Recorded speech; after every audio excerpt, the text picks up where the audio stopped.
Nice to see councillors, deputy mayor, staff, members of the public, members of the press. Thank you all for coming.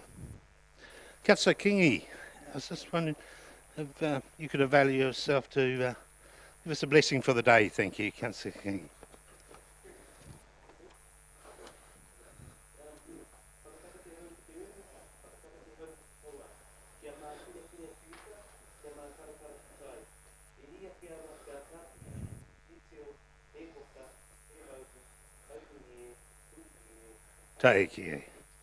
Thank you very much, Councillor Kingi.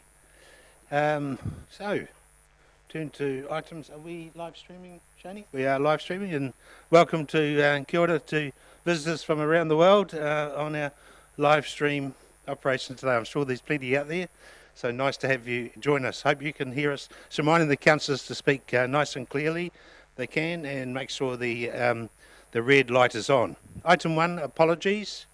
No, complete full house, so nice to see. Item number 2, conflicts of interest. Any conflicts of interest pertaining to the items today? No. Item number 3, confirmation of the previous minutes. Shani's just getting on the screen there from the ordinary council meeting that was held on the 27th of April 2021. Do I have any clarification of those minutes or any alterations to those minutes? No, that being the case, could I have a mover that we confirm those minutes, please? Thank you, Councillor Guy, seconded by Councillor Boddy. All those in favour, please say aye. Those against, carried. Item 4.1, receipt of the Lake Taupō Protection Project Joint Committee meeting minutes that were held in March 2021. Any clarification of those minutes? No, could I have a mover, please, for those minutes? Thank you, Councillor Leonard, seconded by Councillor Williamson. All those in favour, please say aye. Those against, carried. 4.2 is a consideration of the recommendation from the Lake Taupō Protection Project Hearings Committee. And there it is up on the screen there. Any changes to that or any clarification of that? No? Could I have a mover, please, that they be accepted? Councillor Park. Sorry, Worship, I just thought, as we've mentioned to our colleagues, it was a pleasure to sit in a co-governance situation with Waikato Regional Council to hear the submissions and go through the deliberations on this very important project for Taupo and our Great Lake. I'd just like to say that although the cost to the Taupo ratepayer would be slightly higher than it has been before, we are definitely keen on protecting our crown, the jewel in our crown, and we managed to compromise with the Waikato Regional Council to have the review pushed out to 24 months instead of the 12 months that they were keen on. So it was a very good compromise and an interesting co-governance decision-making process. Thank you. Thank you very much, Councillor Park. Any other comments? You happy to move the consideration? Councillor Williamson. I just sat in out of interest. I wasn't involved in the actual deliberations, but I just with the 24 months' time to consider, it was negotiated very well at the meeting, and I think anyway the review under the monitoring deed is done every 6 years anyway. Would have been in 2024 anyway. It's from 2018, so it's within. It was a year earlier than there would have been reviewing under the statute anyway. Thank you, Councillor. That's correct, and thank you, Councillor Mack, also, and Councillor Park, those comments for being on that, hearing those deliberations. So, thank you very much. Moved by Councillor Williamson, Councillor Leonard. Just to make note that it still has to be approved by the Minister. Yes. Before, yeah. Correct. Thank you, Councillor Leonard. Moved by Councillor Park, I think, seconded by Councillor Mack. All those in favour, please say aye. Against? Carried. 4.3, a waiver of development contribution with Tū Whare Toa Health Charitable Trust. Good afternoon, Scott. Kia ora, councillors and mayor. So what I thought, it's up to you whether you want to go through the agenda item first and answer some questions, or whether you want to invite the members from Tū Whare Toa Health Charitable Trust up first. I'll invite the members up if you like, okay. Scott, and we can do it in conjunction if you like. Who have we got? Oh, Ian. No, one of them, Mr. Ian Farquhar. Good afternoon, Ian. How are you? Kia ora tātou. Kia ora tātou. Nice to see you. Thank you. It's nice of you to give us this opportunity. No problems at all. The item is in front of us. Scott, did you have any leading Sorry, and your name, that is... Oh, this is Kia Susan. ora, I'm Suzanne Gower. I'm the Chief Operating Officer for Oh, Taupo. nice to have you, Suzanne. Thank you. Thank you for coming today. Scott. Just a quick lead-in, I'll take the item as read, but as per our previous discussions, the DC policy, I'm speaking now because I'm away from the micro, but the DC policy is looking to have quite a significant change as of 1 July 2021, and the fact that we won't be collecting DCs from commercial premises that haven't had a subdivision or a high user of water or wastewater. So if this application that's sitting before us had come in for a building consent for the fit out after 1 July, then they wouldn't be assessed for development contributions. We'd just accept the fact that those fit outs, those minor changes that come and go within the commercial environment will be covered mainly by the population increase from the residential DCs. There are some other contributing factors here that were spoken about in terms of the charitable work that Turangi-Tongariro Health Charitable Trust do, and the bringing together of several health organisations and the benefit that has, and there's also provides some efficiencies in terms of the services that we deliver, such as water, wastewater, roading, those kind of things. So I won't go into that much more because there might just be some questions to the Trust in terms of their activities, and in particular those other parties that are involved with them in this new fit out at Taupō District. Sure. Thank you, Scott. Any questions at this stage? The item's pretty very well put together, quite explanatory. I don't know if you've got anything to add to it, Ian, at all. Obviously, you've changed location, so congratulations for that, and brought it into the 2021. So, well done. It's a great location to have, and so the floor is yours if you wanted to mention anything, Ian or Suzanne. The submission that's been advanced in your agenda is bang on. We couldn't have put it much better if we'd drafted it ourselves, and Scotty summed it up as well. Turangi-Tongariro Health was set up by Sahipi Tehu some time ago, many years ago, and it was designed to assist with the health and welfare of anyone in the rohe. So it's not Māori just, it's anyone in the rohe. Māori, Pākehā, tangata whenua, or visitors, it doesn't matter. We're there for everyone, we're there to help everyone. So we're a charitable trust, we don't make a profit. Any surpluses go into reserves or are put back into services for the community. So this is a huge expense for us to go ahead with this project. And we're dependent on our surpluses, our reserves, and some charitable donations from other organisations. So there's going to be no money made out of this ultimately. It's for the benefit of the community, and anything that can take the pressure off that is much appreciated. Ultimately, we want to amalgamate all the health services of our ilk in this one centre, and that's what our primary aim here is to do. So, especially particularly certain members of the community, there's a very high threshold for them to engage with health services, especially Māori in particular, I suppose. So this helps lower the threshold for their engagement, this centre, so that they come to one place, all the services are there, or most of the services are there, they know the people, they engage readily, they're more likely to come back, they're more likely to come early, and more likely to seek the help and services we can provide, or we can put them in the direction that they need to go. So anything that will help us advance that cause is much appreciated, and obviously this is a significant amount of money that we're seeking to be waived today, and that would take a huge burden off our back, because I'm not sure whether you've seen the figure of the fit out, but it's not insignificant, and we're working hard to complete that.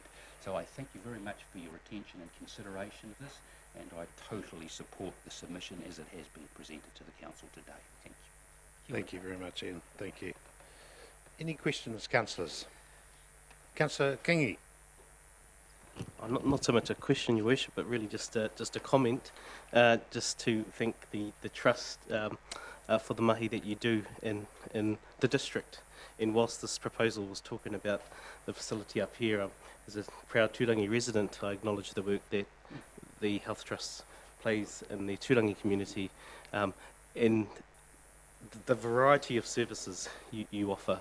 And I think it's a key thing here around the fact that in 2021 we're all having to think about how we do things better, how we do things differently, how we work with others. So I think this is really acknowledgement of that, and so I guess I'm moving the resolution as it stands, Your Worship. Yep, thank you, Councillor Kingi. It's been resolution's been moved. Councillor Westerman. I too totally support this and happy to second it. Just knowing the issues trying to get into doctors when you've just got a minor health issue, I just think it's a great location. The service that you do provide is absolutely awesome, and I know a lot of people benefit substantially from it. So well done. Thanks very much. Thank you. Been seconded by Councillor Westman. Does anyone else want to speak in favour? Councillor Boddy. I just want to raise a question with Mr Davenport. When is this development contribution due to be paid? So the development contributions for, in this case, because it's a building consent, are payable at issue of CCC. So basically once they've completed the fit out. So effectively, if this came before us on the 1st or 2nd of July 2021, we wouldn't be having this discussion. Would that be correct? No, because development contributions are payable based on when the consent application is lodged. So whether it's a building consent application or a resource consent application. So it's really just that timing matter. If they had come to us after 1st of July and lodged the building consent at that stage, it wouldn't be in front of you. But because it's been time before, it's the assessment's done based on the Local Government Act at the time that they lodge that building consent. Thank you. Any other questions? Through the chair, just a comment. Councillor Williamson. Thank you. Haven't seen you for a while in your other capacity, but thank you for that. Yeah. That's good. That's good. I could have been buying a property. I think I'm fully supportive as well. I think Mother Jane was probably around that conversation years ago with when they were all elected to health board many years ago. So I'm absolutely fully supportive as well. Thank you. All sounds good news. So obviously been moved and seconded. Any other councillors want to speak for the motion? Right, I just want to add something. We have, what would you call it, a way of doing things at the present, which this is sort of left field. It's something that's come before us because of a timing issue. I would probably abstain from the vote because of that. And I'm just wondering whether there can be an exemption for making that payment because you've got your code of compliance. Are there any exceptions to the rule? Can that be done? Not under the Local Government Act, because the DC assessment has to be done at the time the building consent application is lodged. So we have to implement our policy at that stage, which has triggered the DC assessment. But ultimately, it's a policy of council, so it's up to you whether or not you want to enforce that policy or whether you want to have discretion on that policy. So that's purely discretionary. So there would be no way of that payment being made and then reversed? I wouldn't think so. I think it would. No. Okay. Thank you, councillors, and good to see you, and certainly appreciate the work that Tūwharetoa, the Trust does, and acknowledge the people in the back row as supporters here today. So it's been moved and seconded, and all those in favour, please say aye. Those against? Carried. Thank you very much. Thank you. Kia ora. Thank you very much. Councillor Boddy, did you want your abstention noted? Or? Oh, you did vote it. Cool. Thanks very much. Right, item number 4.4.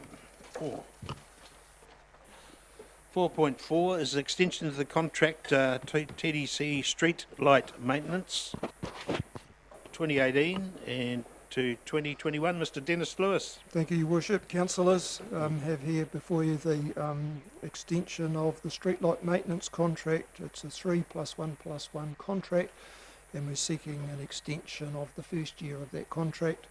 Horizons Network have been performing that contract up to all of our requirements, and we're recommending acceptance of this extension. Thanks very much, Mr. Lewis. Any questions of Mr. Lewis? No? Councillor Westerman. Just wondering, what are the cost savings for the changing of the lighting? The cost savings are the energy component of the cost, but not the line charges. And there are some cost savings, and once you get all of the LED lights in, they have a longer life than your standard high pressure sodium lights. I think through you, Mr. Chairman, we were Councillor told Buddy. back in the day it was about 90,000, was it per year or something? I wouldn't be too sure of the amount, Councillor. Okay.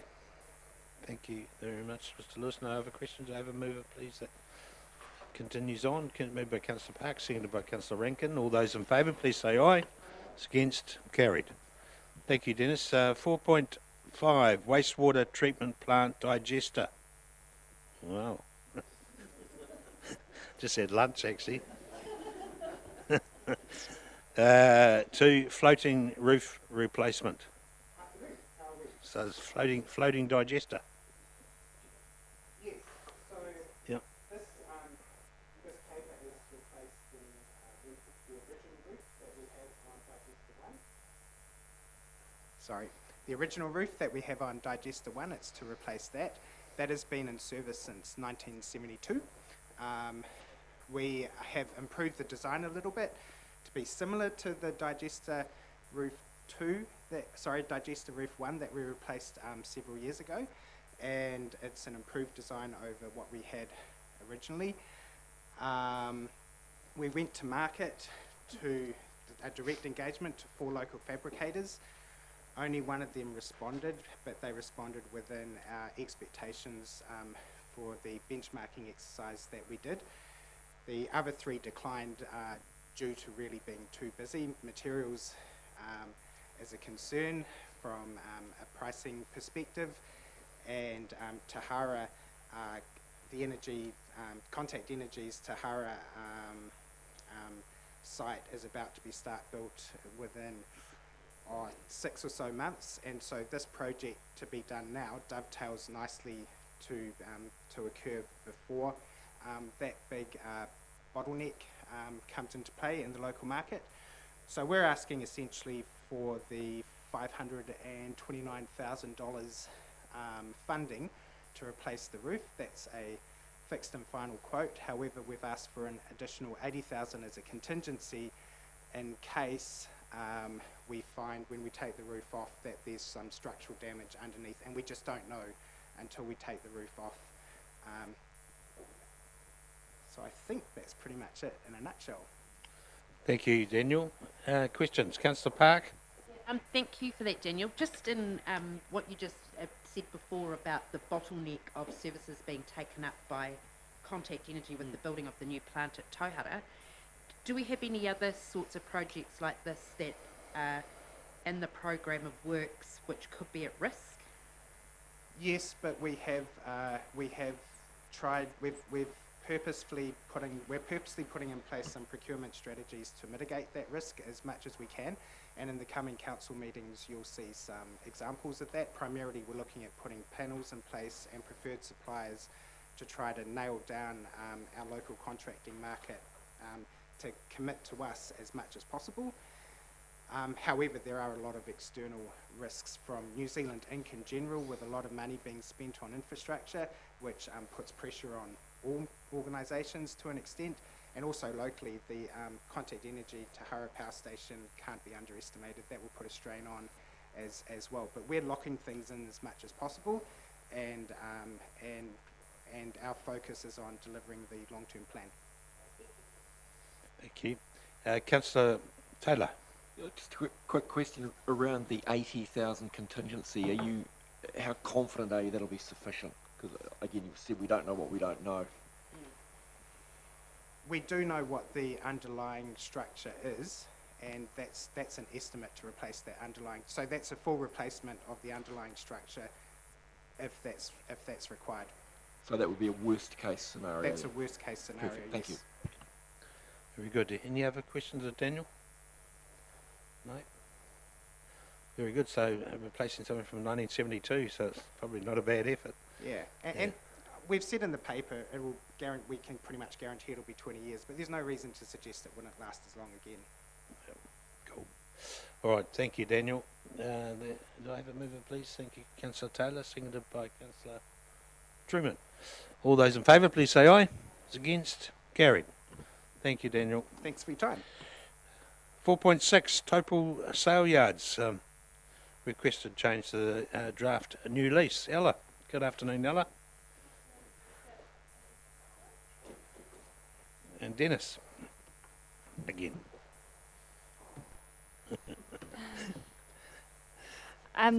So this agenda item seeks your consent as landowner to changes requested by the Taupō sale yards to its lease, draft lease documentation that's being negotiated. You'll recall this item came before you January last year, and since then we've received a request from the Taupō sale yards to extend its business use to cover existing activities on the land, and also permit the Taupō sale yards to grant a sublease to Spark for a telecommunications tower. Just like to table a new amended resolution. Since the agenda item was published, we received some further details on the existing activities on the land, so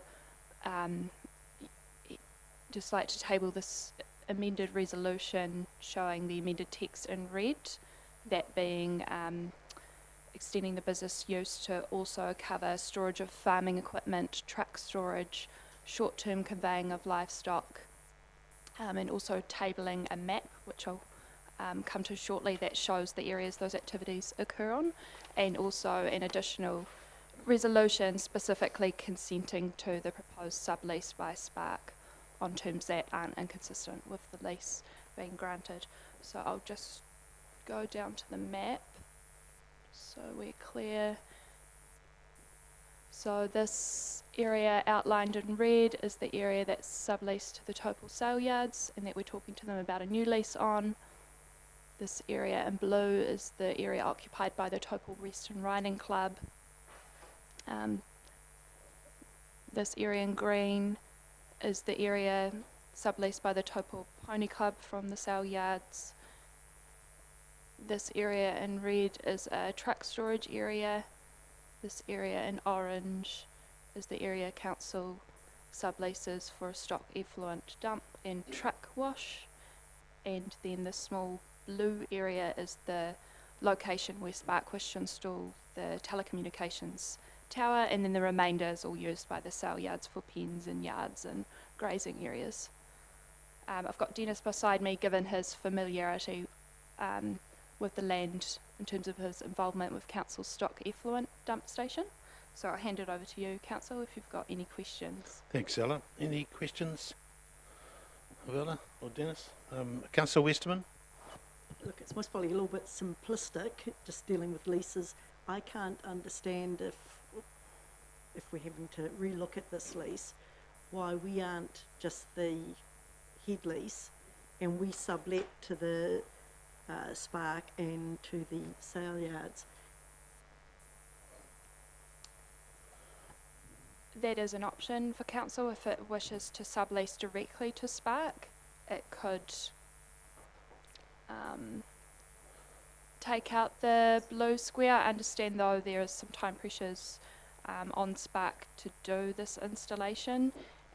They've received some government funding to do the install, and they're not sure on the certainty of that funding if there was to be a delay, for example, in terms of it negotiating a direct lease with council. But that's certainly your decision as landowner. You could decide to enter into a direct relationship with Spark. Yeah, and I'm not trying to cut their lunch or anything, because I can see it's most probably not a fundraising thing. I've kind of worked out the annual rent at $6,473, 28% discount for the sublease back to the council. And, you know, to be fair, the biggest issue on this site is the effluent area, which I think, you know, we need to have better, well, not better control on, but, you know, why wouldn't we want to be the head leaser when it comes to that area? It just it seems double handling having a sublease back to council again, which would have meant that the net cost to the Taupo sale yards was about $4,500. Then they get the top up of the $8,000, and good on them. So they're sort of ahead of the 8 ball there. And I just sort of wondered whether they've negotiated a decent deal with Spark, because I've got prices from other Spark facilities, and they're a little bit more than that. Thank you, Councillor.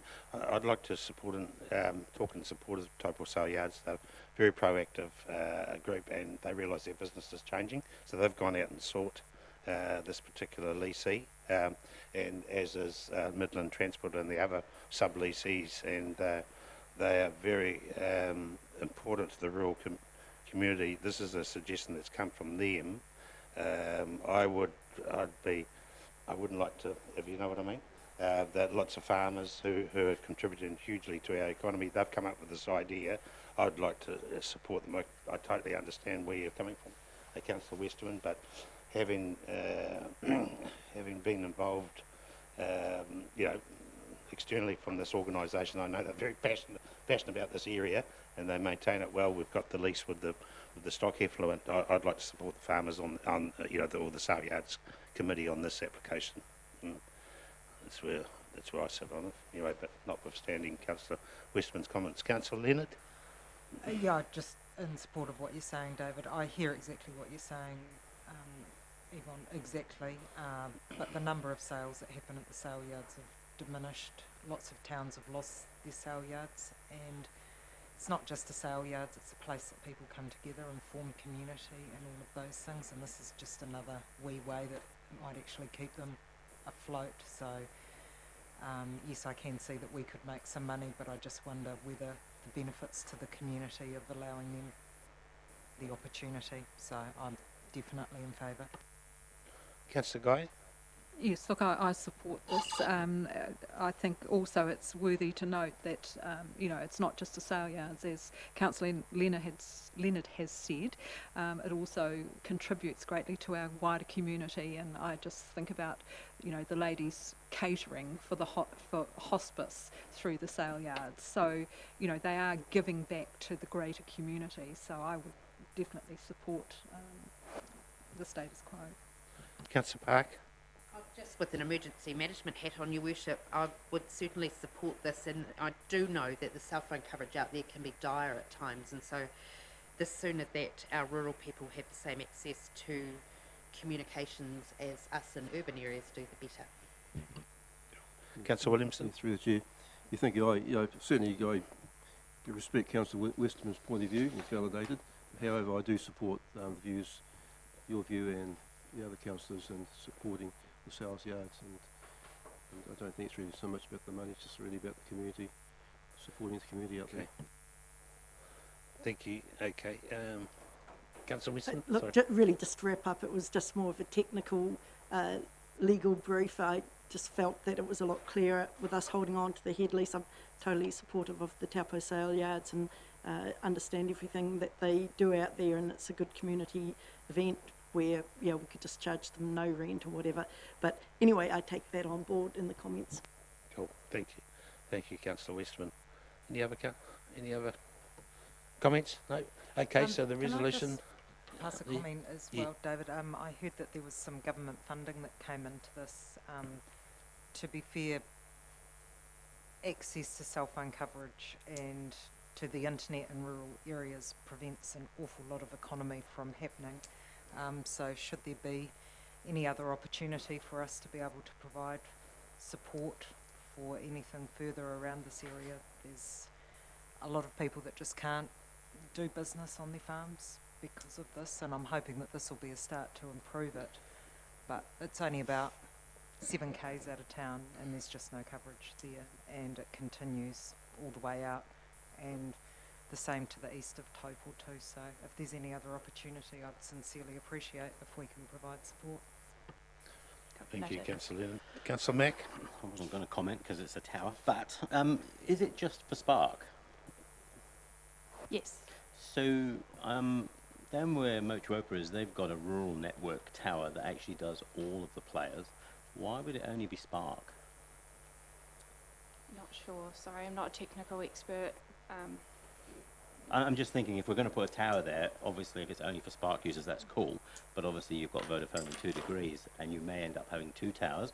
Or as I say, with the rural network that have put a tower where we are, all 3 are in one tower. I guess we could always receive a request for a subletting Yeah, arrangement by there's Spark. nothing to further down the stop track. someone else applying, I suppose. Okay. All right. I think that's been pretty well traversed. There's an amended resolution up there. I think we've covered everything there, Ella. Any final comments, Ella or Dennis? No? Okay. Could I have a mover, please, for that? Moved by Councillor Leonard. Thank you. Seconded by Councillor Guy. All those in favour, please say aye. It's against. Carried. Thank you. Item number 4.7, the funding of Kettle Drive, Napier Road, Aerosmith Avenue Safe Intersection Improvement. Mr. Bryson Huxley. Welcome, Bryson. Good afternoon, Your Worship and Councillors. So today I'm bringing an item for Kettle Drive, Napier Road intersection. At the moment we're pushing ahead with design, but we come up at a point where funding for this from NZTA or whakaaro is unknown at this stage, and therefore we're seeking that council take on a risk of fully funding this intersection, safe intersection treatment, even if whakaaro don't provide a 51% share of the funding. Essentially what's happening is we won't know if we gain funding from whakaaro until September this year. However, we could potentially start construction earlier than that. And therefore there is a gap between where we don't know if we've gained 51% share and the start of construction. So we can obviously apply for gain if whakaaro do come back to us and say yes, we got the funding, we can claim on that, backdated to the 1st of July, but we don't know that until September. So this is just an item saying that council would be happy to accept the risk of going ahead with this intersection treatment and construction of it before knowing that we've gained the 51% share from whakaaro. Councillor Taylor. Thank you, Bryson. Sorry. Councillor Taylor. Thank you, Your Worship. And Bryson, the way I see it, there's a risk either way. If we say no, there's an ongoing safety risk, which I think we've all heard loud and clear over quite a long time. And the financial risk is, in my view, one we have very little choice but to accept. So I'm happy to move it. Thank you very much. Any other questions? Councillor Guy first. Happy to second. Yeah, I just agree. I think that this has gone on backwards and forwards, and I just think that we need to put a stake in the ground and say we are going to do this. Councillor Mack. Thank you, Councillor Guy. I agree. I think the only question I would have is that you're talking September is when we'd know about whether we get the funding. Is that right? Yes. So from now till September, though, the work that we do, will any of it be actual physical work, or will it be more designing and getting it done? Potentially there could be physical work starting in August. In August, not the 1st of September when we got the answer. Okay. Councillor Boddy. Just for once, I'll agree with Mr. Taylor, Councillor Taylor. If we delay it any longer, there will be a fatality. It's just when. My concern is the price we're talking about. I can't see how a circle in the middle of the road can end up at 1.9. Come up to Jarden Mile, that handles a hell of a lot of traffic. But I'm fully in favour of getting on with the job. Thank you, Councillor Boddy. How confident are you, Bryson, to get this money? Reasonably confident. What's that? Reasonably confident. Good man. We just wanted to get that on record here. All right. Thank you very much, Bryson. Councillor Williamson. So through the chair, I think obviously we're fully committed to doing it anyway. Yeah. Damn few, damn to don't. So I support the actual. Thank you, Councillor Williamson. Yep. So it's been moved by Councillor Taylor, seconded by Councillor Guy. All those in favour, please say aye. Those against, carried. Thank you very much, Bryson. Item 4.8, adoption of a report on the dogs control policy and practices. Here we have Mr. Ross McDonald. Afternoon, Ross. Afternoon, Been a while since you've seen you, but nice to see you again. Yeah, yeah, it's nice to come with something not quite so, so maybe some good news for a change. So firstly, yeah, this just take the item as being read, but we're just here to ask for adoption of the Section 10A report as required by the Dog Control Act. Fairly good news, I think, across the board, considering we had a bout of COVID in there and a bit of a lockdown and all those other issues. Most of the figures are fairly consistent with what we've had, so touch wood, everything is going well. So. Thank you, Ross, and thank you to your team too. Do a great job. Any questions, councillors? Councillor Westerman. Just a comment, really. I love the report and the little doggies in there. Thank you. No pressure for next time. No. Unfortunately, most of the dogs the team deal with don't look like that. If you blur your eyes look from a distance, yeah, they're all cute. Councillor Guy. Yes, thank you. I noticed that we had 1,181 infringements, and I just wondered, how does that number of infringements be compared to other councils? Is that okay? I given, knew that, you know, I knew that when we come up. 7,367 dogs. Yeah. So the infringements, it's obviously we have to report on the number of infringements that were actually issued.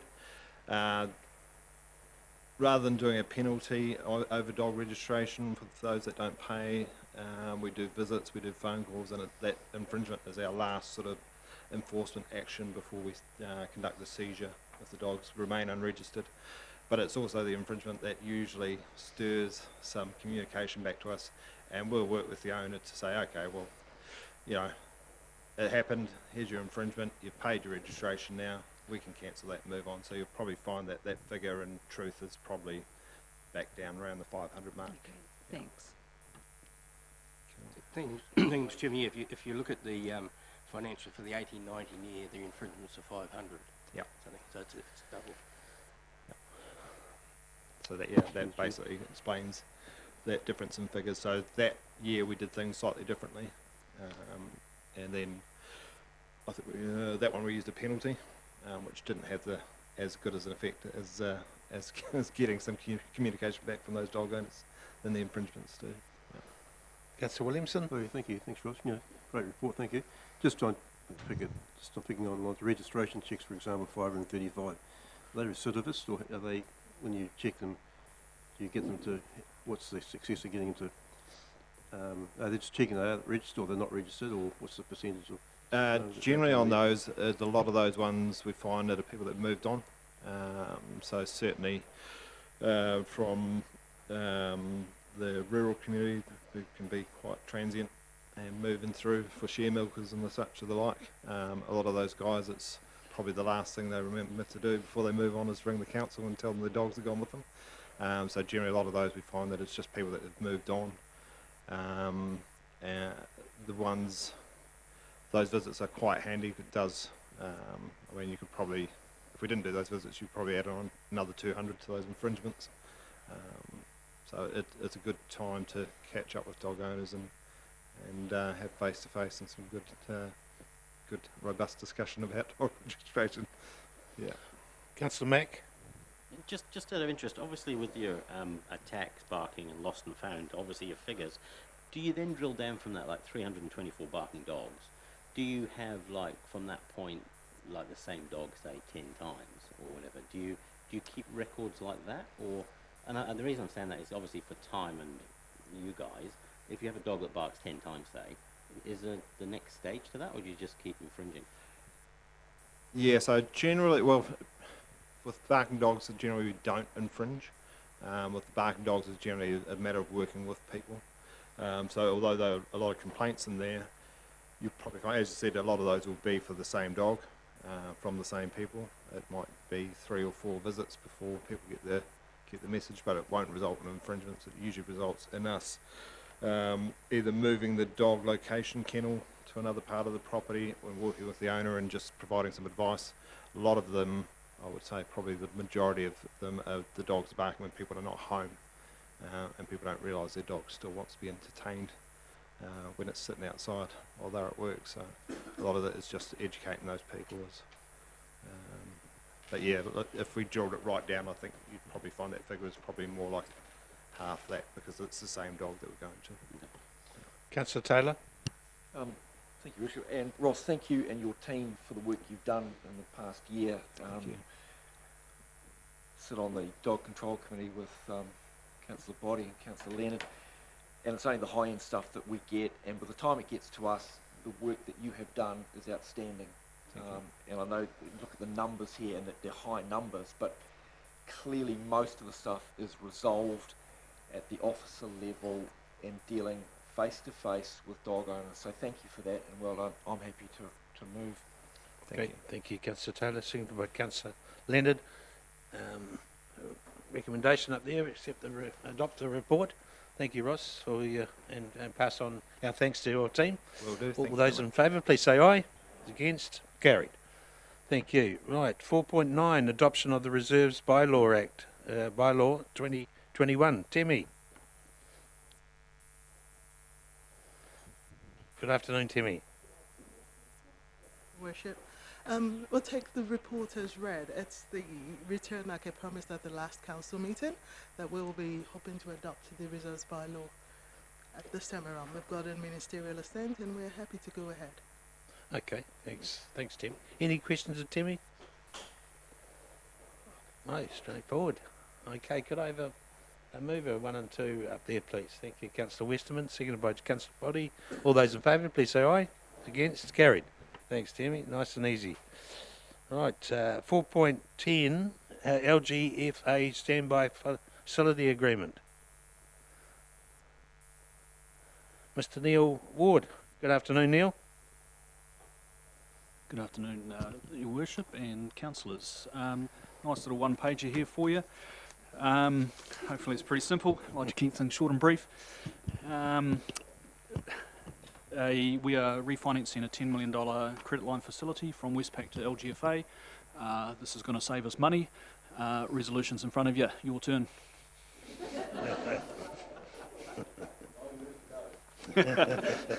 Come on, you love saving money.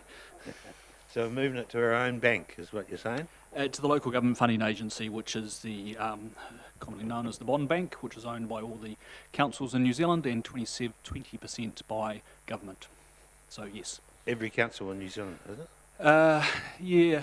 Haven't got the exact numbers in front of me, so there's a mixture of shareholders and borrowers. But yeah, by and large, the majority of councils in New Zealand are shareholders. Okay, very good. Will we still get a calendar from Westpac? we still the Westpac are still actually I should actually just note that Westpac are still a valuable business partner with us. Yes. We do our carbon trading, well not trading, we buy our carbon credits and that through them, and they provide very good advice there. They are also participants in our CP program, so they buy our commercial paper. So yes, they are a valued banking partner still. Thank you. That's all. That's in a roundabout way what I was meaning. We still use them quite considerably. Absolutely, yes. Cool. All right. Any questions of Neil regarding this? No. Pretty straightforward. Can I have a mover? Thank you, Councillor Rankin. Seconded by Councillor Mack. 1 and 2 there. All those in favour, please say aye. It's against. Carried. Thanks very much, Neil. I'll hang around for this one. Right. As well. 4.11. The Council's April performance report, Mr. CEO. Thank you, Your Worship. I'm going to outdo Neil and say I'm not even going to mention anything on today's report because it's all there. We've talked about it in the past and you've actually been involved in it all with the long-term plan and other elements. So I'll just hand over to Neil to walk us through the report. Thanks, Neil. Financials. Cool. Thank you, Gareth. So I'll just do the headline stuff and then hand over to the team. So on the first page of the financials there, I'm actually working off a different bit of information here, but hopefully it kind of lines up. It's not different, mine's just manual. Our accountants love paper still. So the first page there, as you'll see, is in the tiles is the highlights, predominantly all green lights there. So looking good in terms of across your revenue streams. And just one orange, or a couple of orange lights there on the personnel costs and other expenses. That's page 1. We'll move through, I'll go through that in more detail on page 3. On the second page there, we have our borrowings and capital expenditure. You'll see there in terms of the borrowings as at 30 April, 173 million. As at today, that's actually 153 million because our $20 million pre-funding has rolled off. But we're forecasting that to be 163 million at the end of the year. We'll be doing a 10 million drawdown between now and 30 June. And yeah, that's pretty well what I'd probably like to highlight on there. We've spent $35 million worth of capital expenditure so far this year as well. So the team are going great. Next page, statement of comprehensive revenue and expenditure. Probably the key things I'll just walk you through there. Similar to previous meetings, rates is fine, it's on track, slightly ahead there. Subsidies and grants, 12 million ahead. Again, as it is shown in the explanations box on the right hand side. Most of that is from the CIP funding, 10.9 million. Transport subsidies, $1 million. There's also, we may not have talked about this one before, but we've received 143,000 as part of the Apprenticeship Boost program. Scott in the background there has organised that for us. And CIP funding in an OPEX sense of 413 in there as well. Go down to fees and charges, development contributions, we're ahead there as well. 3.3 million on 2.5. Fees and charges going very strong there, as we've previously talked about. That's predominantly made up of resource consent income, 198,000 ahead. Building consent revenue, 659 ahead. Solid waste, again, linked to the strong economy, 520,000 ahead. Other revenue, I'll just bring your attention to that one as well. So that's vested assets, 700,000 and 100,000 donation there makes up the majority of that.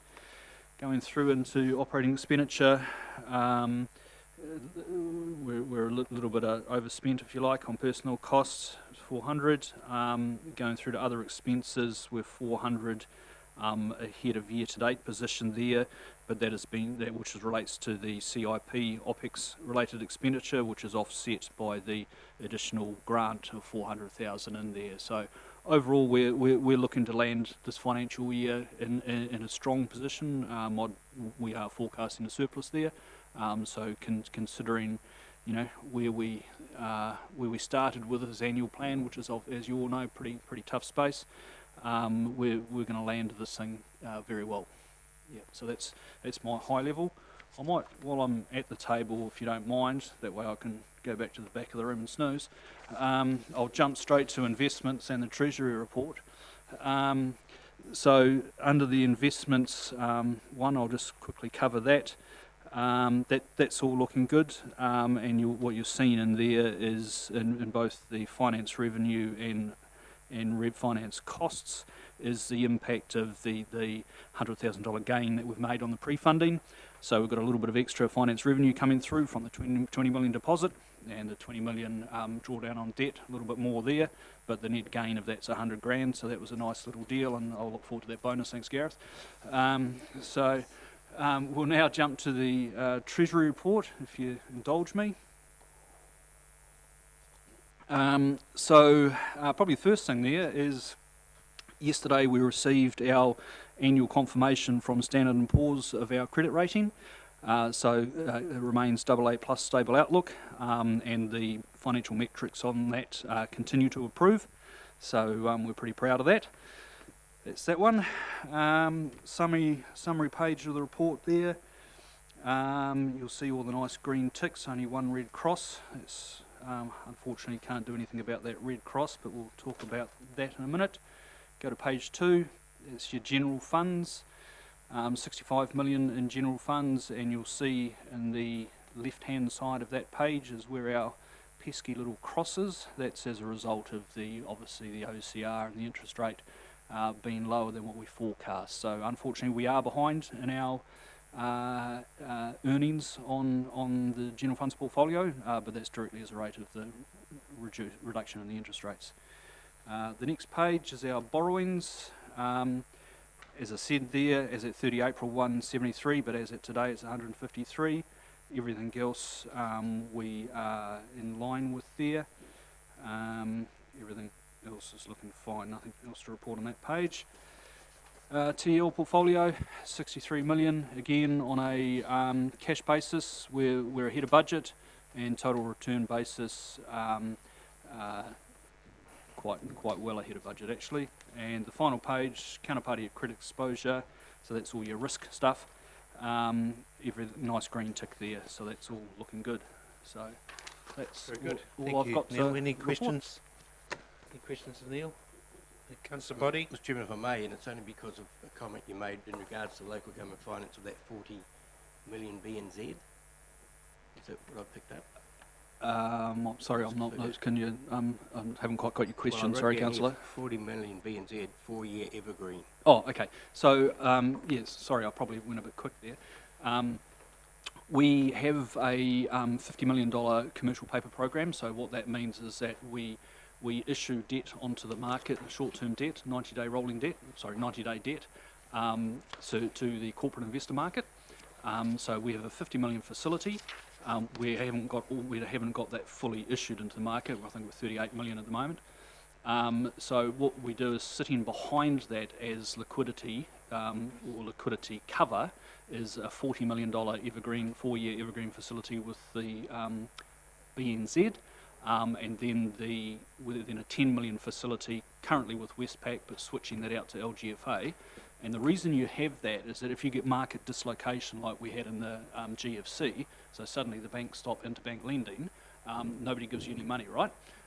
So if you go to the market, but by having these facilities sitting there in the background, I can just pick up the phone and say, give me $50 million, please, Mr. Banker, and they have to do it. Okay, thank you. Very good. Thank you very much, Neil. And no more questions? Okay. Democracy and planning. Nick. Good afternoon, Nick.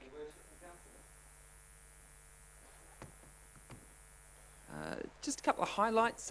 I know a number of you were involved in the pedestrian mall proposal. Some of you weren't. There was a very successful hearing and deliberations process in the middle part of May. So decision was made, obviously, to confirm those pedestrian malls, and we've communicated that out to the submitters. So the appeal period's underway.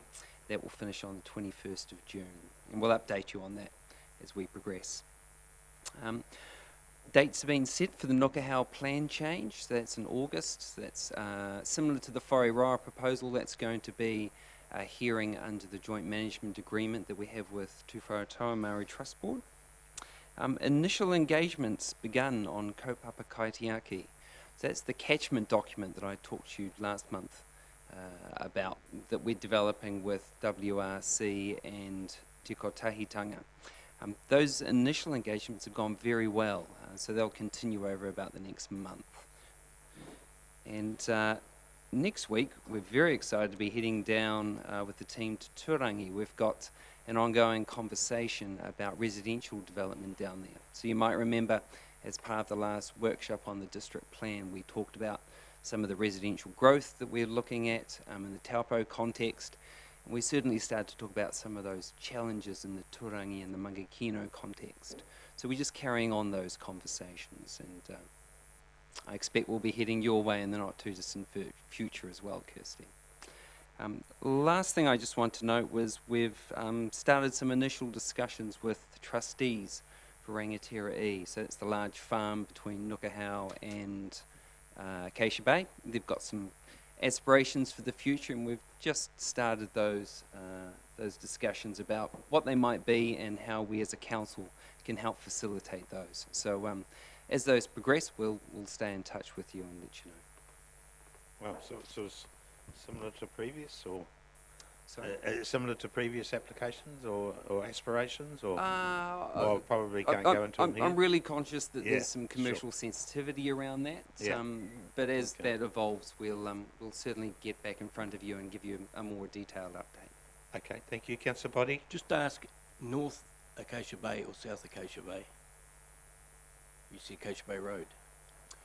Oh, Is it sorry. the northern block or So the it's southern on block? the landward side of Acacia Bay Road, as opposed to Painatiaka, which is on the lake side of But Acacia Bay. which area of Acacia Bay Road? Is it the northern area where it goes to Pohopi Road, or is it the southern area that goes from Jarden Mile through to Acacia Bay? It's the southern area, so between Nukahau and Acacia Bay. The whole lot. Yes. That whole straight on the right hand side. Yeah. Yep. Yeah, they were going east. They were going west. Yeah. Through- Going west and Through the- Councillor Mack.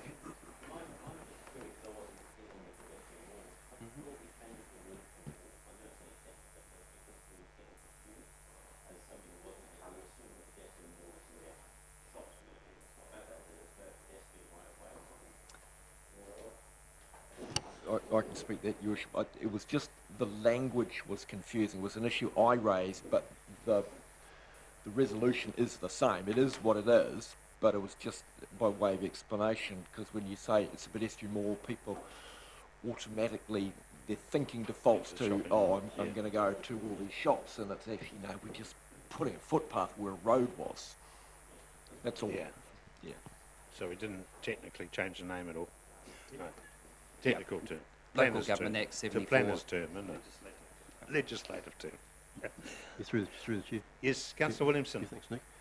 With Rangatira, obviously, some of us recall having conversations a few years ago with in the old chamber regarding the actual when you potentially develop it, whether they're going through the consenting process. Didn't we? Correct me if I'm wrong. Has that been rezoned back to rural?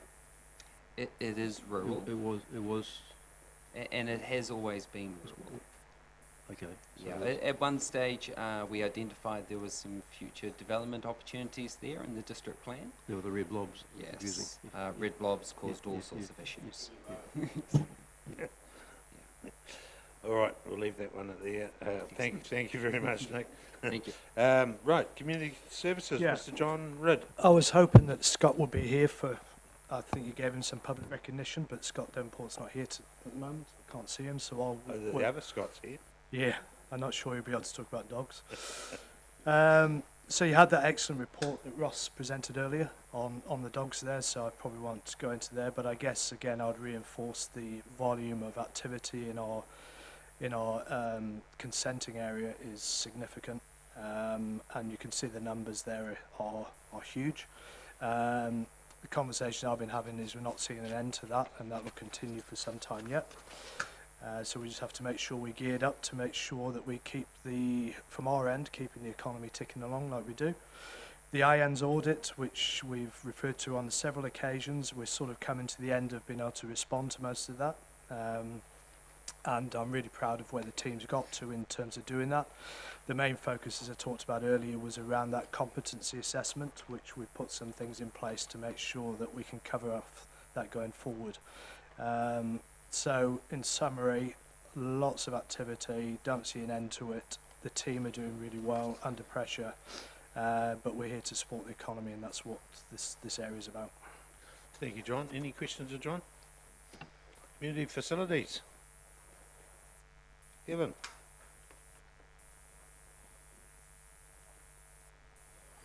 The private pool's open yet?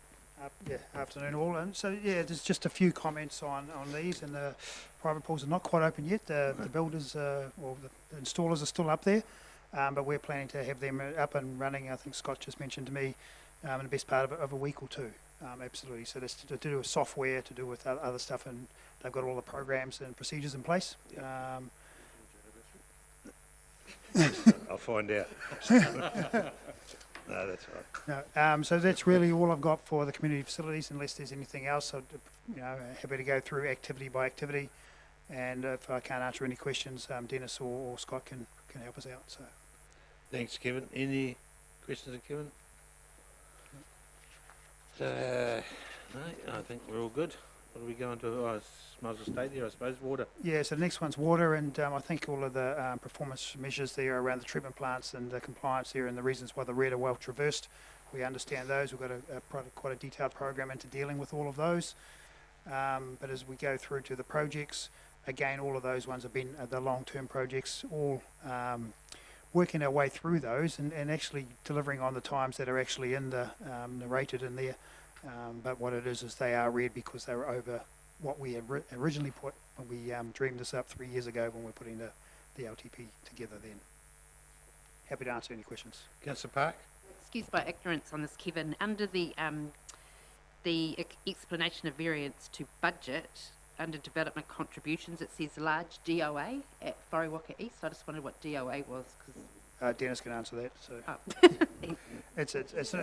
it's an agreement. Yeah. Well, Dennis, right? Just an agreement? Yeah. Yep. Okay. All right. Cool. Next one, transport. Transport, yep. So where are we? Transport, yeah. Yes. So water's finished, no question on water? No. Again, on transport, again, the team are working, on all of these activities, the team are working really hard to deliver what's in the LTP, getting ready for next year's annual plan, what's in the new LTP, and also each of these teams are majority are delivering also on the government money that we've got, which we'll report on a little bit later. So. Very good. Wastewater? So the only one I really want to mention here is the Kinloch. We're on target to finish November, which is the wastewater treatment plant there, which is a large project, $8-9 million worth in that space, and very important that we finish on time for compliance reasons, particularly when we get the influx of people coming over the Christmas period. Excellent. Solid wastewater, solid waste, I presume is next. Yep. Solid waste. Solid waste. I'll take that as read, and it's the usual stuff there. So, and stormwater. Stormwater. Same. Yep. Stormwater, John. Councillor Body. Just coming back to this Brentwood Gully, that's been there for months and months and months. Where exactly are we with that? Yeah, so that's a difficult one. It's more around discussing with the developer and also the landowners in that area, and so it's really a relationship thing. We're working our way through that and looking at all different permutations. It is a slow burn, though, absolutely. There's no end date written anywhere it has to be concluded by? No, it's just as soon as we can work our way through it, yeah. Actually, sorry, Kevin, just back to water. Bonshore water, does that still show up, or was that sorted? It's sorted for now. We do have a program in future years to actually look at bringing the water from town, putting it up to there, because we have trouble with those bores intermittently. There's all sorts of geothermal and other problems up there. So it's working fine now, dealing with what we want to do. Yeah. But long-term sustainability, we're not 100% sure on that, so we're doing some further work. Yeah. Okay, cool. Cool. You've got that piece of paper I slipped to you the other day about Bonshore water? I'll have a look through my emails. And thank you. Sorry, it just made me think, which is unusual, I know. Right, thank you very much, Kevin. Appreciate that. If I can just skip over the economic development once they've been coming back. Yes. There's the reports there from the government money. The first part of that, so this is on page of your agenda, 150, starting at 150. So it's the 3 water reform money. So that's the 9 projects that we've got up and running. And the team are doing exceptionally well in that space, and actually well through. So it's well over 50% through. In fact, DIA have come through and done a case study on our 9 projects and how we're delivering them. So when we do get a copy of their final product, we'll flick that through to you. But they are, they're really happy, and I'm happy with the team and the way that we've moved the way through that. Yeah. Well done. And then the other 2 parts is around the TTCT. I think everyone's up to date with that, particularly around the pedestrian malls and the next stages we're going through. And the last one is, or the last one of the 2s is the Turangi revitalisation, tied up with the ETA and Maper Road as well. Most of that work is going along reasonably well. I was down in Turangi yesterday and had a good look at those the street that's been done, and I think the elected members here who are from Turangi, it's made quite a market change, absolutely. In that space. And the last one is the airport on that report, and Gareth can talk to that if he needs to add anything. So, yeah. Okay, thank you. Any update on the airport, Gareth? No, not yet. Okay, cool. Thank you very much, Kevin, and thank you, Mr. CEO, and everyone. That is great. No final questions? Okay, we have a mover. That mover report. accept the CEO's report. Moved by Councillor Williamson, seconded by Councillor Park. All those in favour, please say aye. Those against? Carried. 4.12. Council engagements. Shani, any nothing to add? No? Nothing to adjust? All good? We just. Sorry, Councillor Lennon. Just in relation to the Lake Taupo Protection Joint Committee, we are trying to adjust that date with WRC and the other joint committee members, just to allow the trust as much time as we can, hoping to briefly meet next Tuesday morning at 9 a.m. so that we can get that officially through to them just by Zoom. So that date is likely to change. As you quite, I just have to make my apologies as well. I couldn't make that day anyway, so. Okay, great. Thanks, John. It's not confirmed, but it's just a work in progress. Okay, cool. Thank you, Councillor Lennon. No other adjustments. Okay. I will move they be accept. Thank you, Councillor Westerman, seconded by Councillor Truman. All those in favour, please say aye. Against? Carried. Members reports. 4.13. Councillor Body. Nothing. Councillor Guy. Yeah. Cool. Councillor Kingy. Councillor Leonard. Just a reminder, next Monday's Gypsy Day, so you may find the roads a little bit slow. Please be patient. Monday. Okay. Councillor Mack, do you know what Gypsy Day is? Nothing, just a quick. No. Gypsy Day every day at my place. Right, Councillor Rankin. Nothing. Councillor West. Councillor Truman. Councillor Taylor.